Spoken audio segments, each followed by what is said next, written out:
Welcome back to Optimize Health, where we're making easy, healthy, and delicious meals. Today we are going to do two different sauces that can be used with a lot of our summer outdoor parties and grilling, meals. And one that is one of my favorites, I'm going to do a tomato-based homemade ketchup. I know there's a lot of different ketchups out there now that are like fructose and high fructose corn syrup free, but it really is so simple to make your own.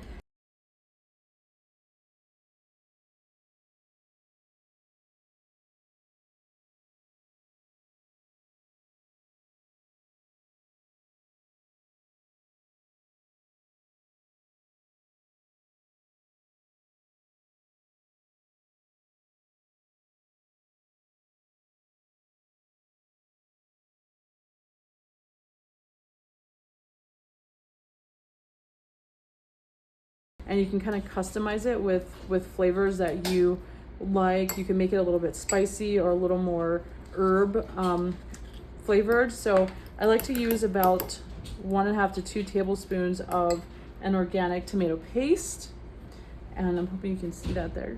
And then I'm gonna add about 1/4 teaspoon of salt. Our tomato paste is gonna be pretty concentrated, so it can go a long way.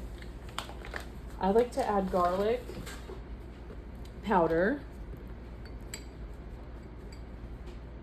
and I like to add quite a bit because we are going to start to thin it out a little bit. So that's just garlic granules or garlic powder, whatever you have on hand. A dash of pepper is nice. You could also do a red pepper flake or any sort of hot sauce if you have it. This 12 season salute goes in so many of my dishes. I'm putting about 1/4 teaspoon of that in. Optional is a honey. You can make it a little more like a barbecue sauce kind of essence to it. So mixing this in a bit, we're gonna also add vinegar. You can use different vinegars, like rice wine is pretty gentle. Balsamic's gonna give it a little bit of a sweet hint.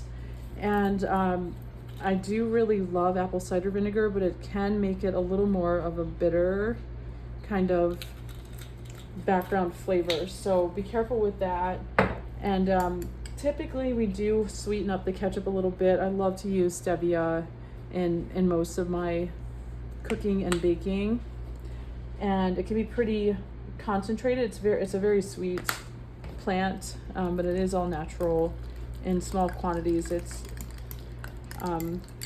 not been shown to have issues for most people. So I just like to mix that up, and then I'm gonna add some hot water. Approximately 1/4 cup of hot water.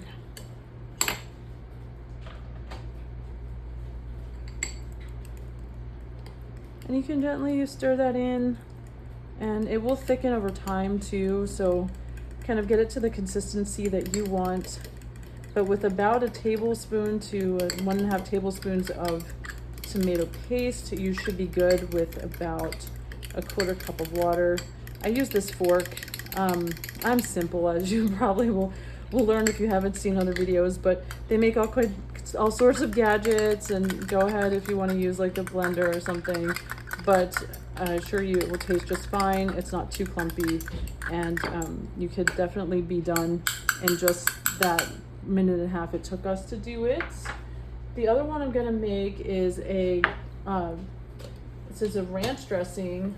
I love to use fermented.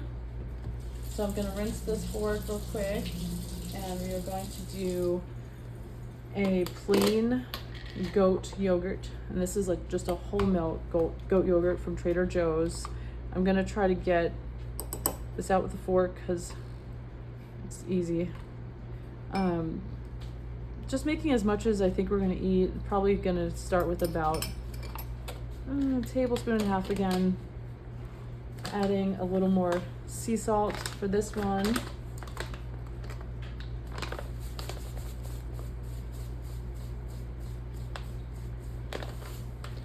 About 1/4 teaspoon. And I have a really nice cheat option if you have access to Trader Joe's ranch seasoning blend. It's great. It's got buttermilk flavor. It has granulated garlic already in it, sea salt, sugar, dried dill, black pepper, chives, onion. So I don't think it has a whole lot of sugar. I'm not too worried about it. It's just a natural sugar. So I'm gonna put about a full teaspoon of that in there. All that really nice dill. That's gonna be probably good enough if you only have that one ingredient, but you could also add a little dash of extra garlic and black pepper like I'm gonna do to kind of kick it up a bit.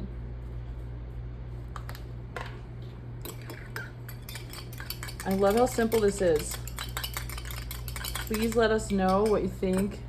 Would love to hear any suggestions, comments, recipes you want us to try to make low carb, and we appreciate you joining. Please like, share, and subscribe. Thank you.